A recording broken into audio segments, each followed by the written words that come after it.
Tienen que ver, por ejemplo, con lo que ocurría ayer en el Senado cuando se aprobó finalmente el TLC con Chile. Bueno, y a propósito de esto, decirles justamente que el Senado aprueba ayer el TLC con los votos de la oposición y el rechazo, sí, de algunos sectores del Frente Amplio. Bueno, la Cámara Alta aprobó este tratado firmado entre Uruguay y Chile en el 2016 y para entender cabalmente, otra vez, si bien ya se ha hablado muchas veces de TLC, lo que implicaría específicamente con Chile, que ha generado cierta controversia, invitamos al doctor en Relaciones Internacionales, Ignacio Bartesagui. Muy bienvenido. ¿Cómo andás, Soledad?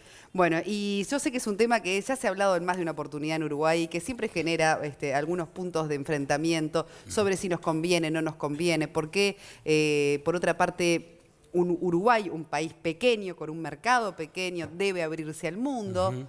Pero que otras partes también de este contrato, ¿verdad?, que se hace de libre comercio, puede implicar algún sacrificio también local. Bueno, para entender cabalmente un tratado de libre comercio es que lo consultamos. Bueno, bienvenido. Perfecto, muchas gracias, Soledad. Bueno, en primer lugar lo que hay que decir es que es una buena noticia que se haya aprobado ayer en el Senado el TLC, porque ha generado mucho debate, fundamentalmente en la interna del Frente Amplio.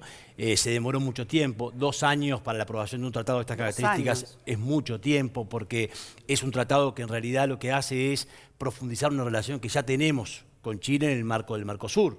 Digamos, este no es un acuerdo que tenga un impacto muy importante en términos económicos para el país. Es un acuerdo que profundiza una relación ya profunda con Chile. Entonces, el tiempo que se llevó el debate es demasiado para un país que, como decía, por su estructura productiva, es un país pequeño, que es muy competitivo en lo que es la agroindustria y también en algunos subsectores de servicios, necesita acceder a mercados internacionales bajando los aranceles. ¿Y eso cómo se hace? Se hace a través de un instrumento que se llama TLC, directamente, y eso es lo que genera mucho debate en Uruguay, más la sigla que en realidad el contenido. El contenido que, bueno, uno lo que necesita es derribar las barreras para acceder a los mercados de forma más competitiva. Por ejemplo, para poner algunos ejemplos concretos y entenderlo mejor, hoy algunos servicios para ingresar a Chile, por ejemplo, debían pagar una doble tributación. Claro, más que ¿no? doble, sí, los servicios no es como los bienes que tienen que ver con la baja de aranceles. Allí lo que se discute es si está reglamentado o no, si uno puede prestar un servicio en otro país y de qué forma lo va a prestar.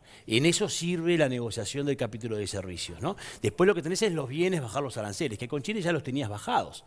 En realidad, por Entonces, eso, ¿qué viene a aportar este nuevo tratado? Este tratado es un tratado bastante simbólico que lo que hace es marcar una orientación de Uruguay y del Mercosur, porque cabe resaltar que Argentina ya cerró un TLC con Chile de las mismas características, incluso más profundo.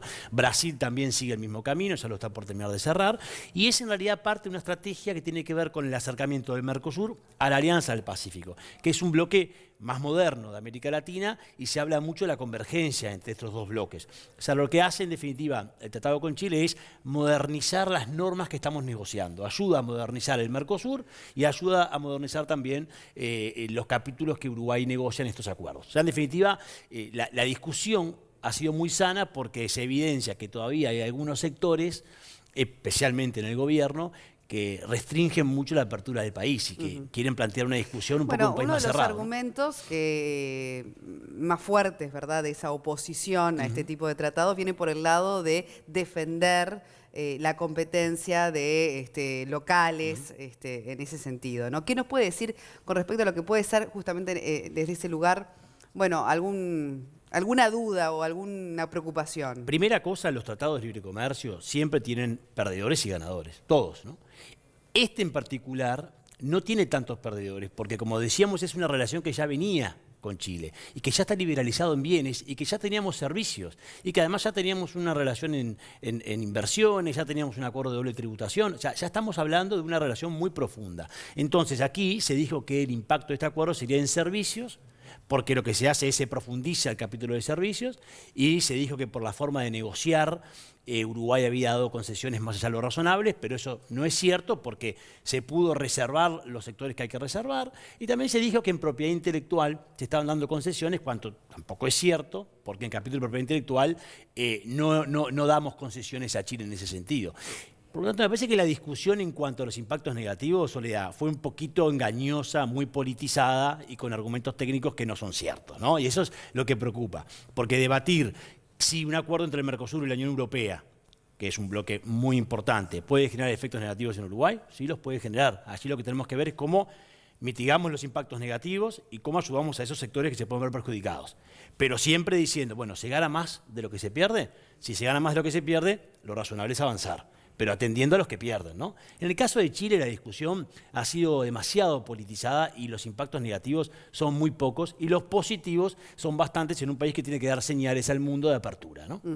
Se habla también de que en este tratado se integran, por ejemplo, aspectos novedosos como el medio ambiente, también con las condiciones laborales. ¿A qué se refiere puntualmente esos puntos? Claro, los tratados de libre comercio ya no refieren a temas comerciales típicamente. Uno hablaba de comercio antes y decía bajar aranceles, mejorar los temas de aduana. No, ahora se negocian las condiciones laborales, porque si vos no cumplís con normas laborales, vas a ser más competitivo que el otro. Entonces eso tiene un efecto en que vas a poder exportar. Entonces se preocupa, bueno, si cumplís o no con las normas laborales básicas para no generar una competitividad de base que es distorsiva del comercio internacional. También uno se preocupa de producir, pero producir cuidando estándares medioambientales. Lo mismo preocupan, bueno, las pymes. Vamos a tener políticas específicas para pymes. Después también se habla de comercio electrónico. Porque hoy el comercio ya no es la mercadería. La mercadería tangible. Física, tangible, que Claro. se traslada en un barco que demora 25 días. Sí, también eso sigue siendo muy relevante. Pero ahora el comercio electrónico crece a tasas 3-4 veces superiores al comercio tradicional. Y allí hay muchas oportunidades, y especialmente para pymes, porque el comercio electrónico, ¿qué te permite? Te permite, sin tener un capital muy importante, negociar con el mundo entero. Tu mercado es el mundo con el comercio electrónico.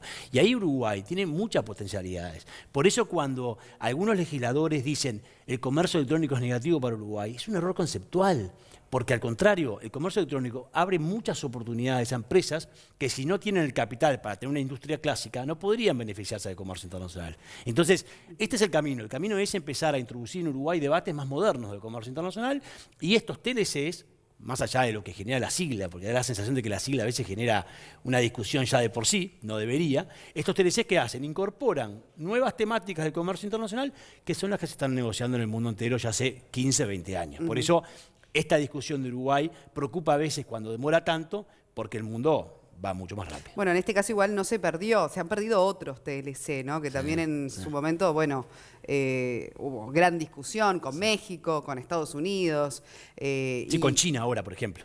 La con posibilidad de China. avanzar con China. ¿Y eso qué costo tiene también? Y es enorme el costo, porque si uno analiza y dice, bueno, con la Unión Europea llevamos negociando desde el año 2000, con China estamos discutiendo ahora si avanzamos o no avanzamos, pero la Unión Europea ya cerró un acuerdo con Canadá, ya te sacó ventaja, ya renegoció su acuerdo con México, ahora está abriendo negociaciones con Australia y con Nueva Zelanda, que son competidores directos, está cerrando acuerdos con el sudeste asiático. Y con China, bueno, China cerró acuerdos con Chile, cerró acuerdos con Perú, cerró acuerdos con Costa Rica, lo inició con Panamá ayer, lo va a cerrar con Colombia más adelante. Entonces, Uruguay, que compite con esos países, queda relegado en cuanto a que unos empresarios tienen una autopista para avanzar en el comercio y nosotros todavía seguimos con una ruta con complicaciones. ¿Por qué? Porque ellos no pagan aranceles, porque ellos tienen facilitación de comercio cuando llegan a las aduanas, porque tienen muchas regulaciones de comercio ya negociadas y nosotros, sin embargo, seguimos sin tener ese instrumento. Por eso, en términos de competitividad internacional, para un país pequeño como Uruguay, es necesario acelerar la firma de Y por acuerdos último, comerciales. tratar de bajarlo a tierra, ¿no? Y tratar de entender de forma bien llana.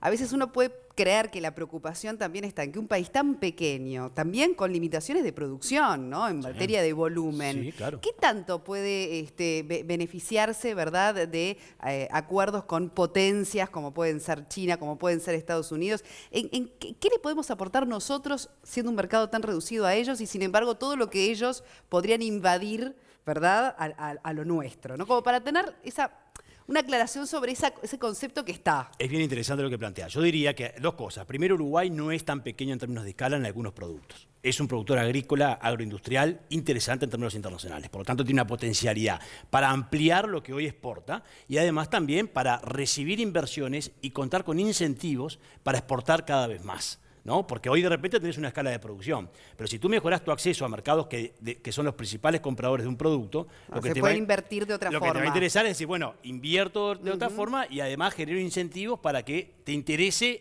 producir algo que antes no producías. Primera cosa, ¿no? Y después en cuanto a esa sensación de invadir que pasa mucho con China, bueno, en realidad mercados tan chiquitos como Uruguay no son preocupación de China.